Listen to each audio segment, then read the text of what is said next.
Subscribe my channel. Subscribe my channel.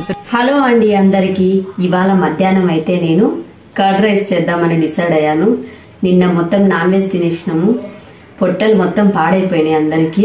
అందుకని ఇవాళ చాలా సింపుల్ గా మనమైతే కర్డ్ రైస్ చేసుకొని తిందాం అనుకుంటున్నాం. నా స్టైల్లో కర్డ్ రైస్ ఎలా చేస్తాను అనేది ఒకసారి అయితే చూడండి. సింపుల్ గా చేసేస్తాను నేను కర్డ్ రైస్. వాటికి ఏమేమి కావాలా అనేది ఇక్కడ నేనైతే కర్డ్ రైస్కి ఇలా చూడండి, ఒక యాపిల్ పండు, ఒక దానిమ్మ పండు, కొంచెం బాదం, జీడిపప్పు పలుకులు, ఒక బనానా అయితే తీసుకున్నాను.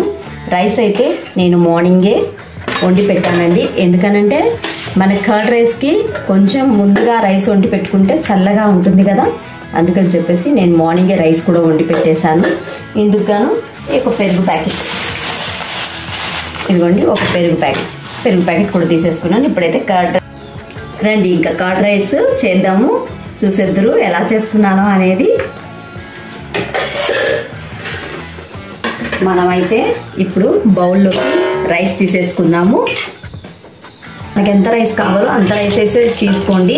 ఎందుకనంటే పెరుగు కూడా కొంచెం ఎక్కువే ఉండాలి. పెరుగుకు తగినట్టు మనం రైస్ తీసుకుందాము.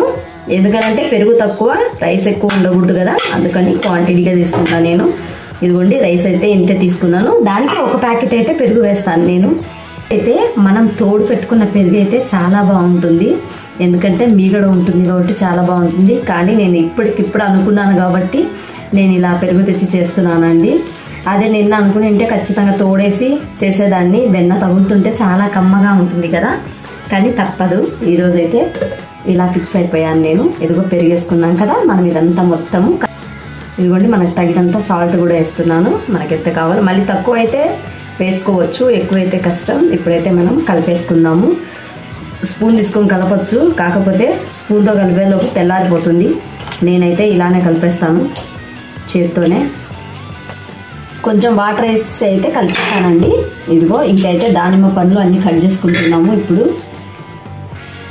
మా వాడు వచ్చి ప్లాన్ మొత్తం మార్చేసిండు. నేనైతే యాపిల్, అరటిపండు అన్నీ వేసి చేద్దాం అనుకున్నానా, వాడు వచ్చేసి ఏమన్నా కర్డ్ రైస్ చేస్తున్నావా లేకపోతే ఫ్రూట్ సలాడ్ చేస్తున్నావా మమ్మీ, అవన్నీ ఏం అవసరం లేదు, ఇదిగో ఇవే వేయమని చెప్పేసి పెద్ద దానిమ్మకాయలు, ఇదిగో ఈ కొంచెం దానిమ్మ, ఈ కొంచెం వేయాలంట. సరే వాళ్ళ ఇష్టాన్ని ఎందుకు కాదనుకోవాలి, అందుకని చెప్పేసి నాకు కూడా శ్రమ తగ్గుతుంది కదా, యాపిల్ పండు నేను తినేసేయచ్చు సాయంత్రం, అందుకని చెప్పేసి వాళ్ళు అన్నట్టు ఇగోండి దానిమ్మ గింజలు అయితే వేసేసాను.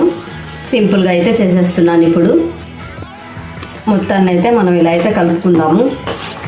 నాకైతే అరటిపండు మిగతావి అన్నీ వేసి తినడం చాలా ఇష్టము, వీళ్ళకి అలా ఇష్టం ఉండదు. ఇగో దానిమ్మ పళ్ళు కూడా ఎక్కువ వద్దంట, ఆ గింజలు కూడా, అందుకని అక్కడొక్కటి ఊక జస్ట్ కనిపిస్తే చాలంట. ఓకే నాకు కూడా శ్రమ తప్పినట్టే కదా, అంతే కాలం మార్గండి. ఇప్పుడైతే నేను స్టవ్ అంటించుకున్నానండి. ఎందుకనంటే మనం కర్డ్ రైస్కి తాలింపు అయితే పెట్టుకోవాలి కదా, పోపు వేయచ్చు కదా, అందుకని. ఇగో ఇలా జీడిపప్పు అయితే ఒక గిన్నెడు పోసినా కానీ కమ్మగా ఉంటుంది. పండ్లు తినడానికి బద్ధకం. సరే ట్రై చేయొచ్చుగా, కొత్తగా ఉంటుందని అస్సలు ట్రై చేయరు అట్లా.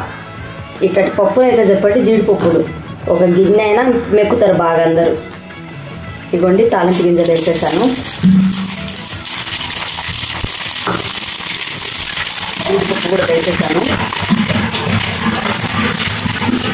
వాటితో సరే ఇవి కూడా వేయిపోతారు.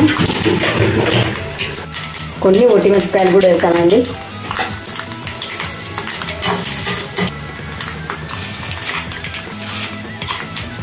ఇవ్వండి కరివేపాకు. ఇప్పుడైతే కర్డ్ రైస్కి తాలింపు అయితే అయిపోయిందండి. మనం ఈ తాలింపు అంతా ఇందులో వేసేసుకుందాము. ఇంతేనండి సింపుల్గా.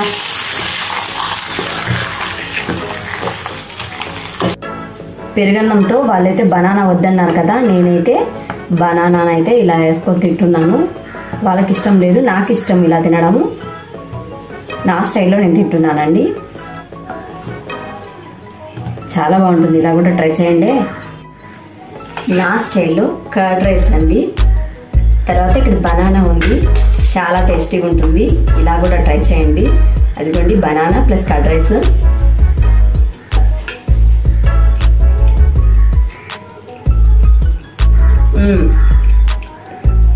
సూపర్ అండి, ట్రై చేయండి.